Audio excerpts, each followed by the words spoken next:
আসসালামু আলাইকুম, সবাই কেমন আছেন? আশা করছি সবাই ভালো আছেন। আল্লাহর রহমতে আমরাও ভালো আছি। আজকে কচুর লতির পাতুরি দেব রেসিপি।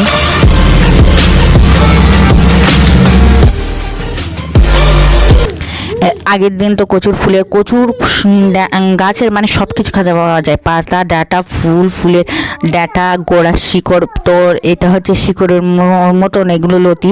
আর এই রেসিপিটা আমার এক কাকিমা অনেক দিন ধরেই আমাকে বলছে তুমি ভিডিও করো, তো এই রেসিপিটা দাও। সময়ের সুযোগ হয়ে উঠছে না। আর কাকিমা নিজেই আমার লতি তুলে এনে দিয়ে বলছে এই ভিডিওটা করতেই হবে। তো সেই জন্য আমি শুরু হয়ে গেলাম লতিগুলো নিয়ে ভাজতে। আর অনেকেই বলে ভাজতে গেলে হাত কালো হয়ে যায়, একটু তো কালো হবে। আর ভাজতে খুবই সোজা, একদম বটির উল্টো পিঠে দিয়ে একটু ঘষে নিলেই লতিগুলো একদম পুরো ছালে উঠে যায়। অনেকে অনেক রকম টেকনিক করে পড়িয়ে করে, কিন্তু কোনো কিছু নেই, এইভাবে বাছলে একদম পুরো সুন্দর। আর কচুর লতির অনেক রেসিপি আমাদের আছে আমার চ্যানেলে, তো আপনারা চাইলে দেখে আসতে পারেন। এইভাবে সব লতিগুলো বেছে নিচ্ছে। আর আমার দুষ্টুমি শুরু হয়ে গেছে। আমার ছেলে গাড়ি ছাড়া তো আর কিছুই চেনে না। লতিগুলো পুরো বেছে ভালো করে 4-5 বার ধুয়ে নিতে হবে কেন। আর আমি শিলপাটা বের করে নিয়েছি, আমি পেঁয়াজ বেটে নিয়েছি। এদিকে আদা রসুন সর্ষে একটু অল্প পরিমাণ সামান্য আদা রসুন সর্ষে হলুদ লবণ সব কিছু আমি দিয়ে মাখিয়ে নিচ্ছি। পেঁয়াজ বাটা আদা রসুন জিরে মরিচ, আপনারা চাইলে রং ফুল এলাচ দারচিনি দিতে পারেন। তো আমার শ্বশুরমশাই পছন্দ করে না, সেজন্যই দিলাম না। আর এগুলো মাখিয়ে পুরো 10 মিনিট রেখে দিচ্ছি। এবার কলা বাগানে চলে গেলাম। পাতুরি তো নিশ্চয়ই কলা পাতায় করতে হবে, তো আমার শ্বশুরমশাই কলা পাতা কেটে দিয়েছে, আমি নিয়ে টিং টিং করতে করতে চলে আসলাম। আর পাতুরিগুলো 10 মিনিট হয়ে গেছে। এবার পুরো কলা পাতাটা ভালো করে ধুয়ে পাতুরিগুলো দিয়ে ভালো করে ফোল্ড করে নিচ্ছি, কভার মতন করে এটা ভালো করে নিয়ে এবার বাড়িতে সুতো থাকলে আপনারা সুতো বা দড়ি থাকলে দড়ি দিয়ে পেঁচিয়ে ভালো করে রাখ দেবেন একদম সুন্দরভাবে।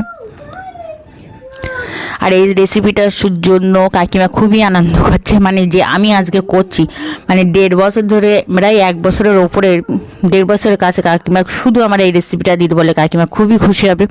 তো এই রেসিপিটা আপনাদের কাছে শেয়ার করছি, আপনারা কেমন হয়েছে বলবেন। আর আঁচটা একদম ধীর গতিতে কড়া চাপিয়ে দিয়েছি। কড়াতে সামান্য পরিমাণ তেল দিয়েছি, তেল দিয়ে পাতুরিটা দিয়ে একদম 10 মিনিট মতন নিয়ে তারপরে আবার উল্টে দিচ্ছি। উল্টে পাল্টে মোট আমার 30 মিনিটের মতন লেগেছে পাতুরিটা। আর কলা পাতাগুলো আপনারা দেখলেই বুঝতে পারবেন পোড়া পোড়া পোড়া পোড়া পোড়া পোড়া মতন হবে একদম। সেই সময় নামিয়ে নিতে হবে একদম।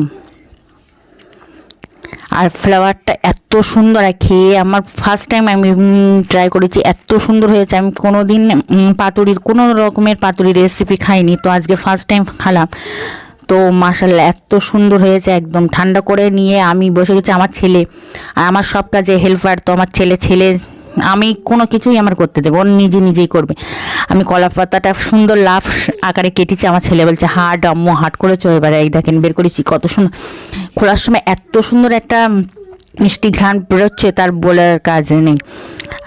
এই দেখেন আমি কলা পাতায় আমি সার্ভ করছি, তো সেই জন্য পাতুরিটা কলা পাতায় করেছি, সেই দিন কলা পাতার উপরে সার্ভ করছি। আর খেতে অসাধারণ স্বাদ হয়েছে, আপনারা ট্রাই করবেন। আপনারা কেনা লতি পাওয়া যায়, সেগুলো দিয়েও ট্রাই করতে। না দুষ্টুবাবু বসে আছে, আমি আর রাগ করছে, আমি একটু বকেছি তাই। তো ভিডিওটা আজ এই পর্যন্ত। সবাই ভালো থাকবেন সুস্থ থাকবেন, আজ বলাকে থাকবেন, আমাদের জন্য দোয়া করবেন। খোদা হাফেজ, বাই বাই, টাটা। আমাদের চ্যানেলটা সবাই সাবস্ক্রাইব করবে না বলো টাটা বাই। মুহাম্মদ নবীনা বিনুরু হাদি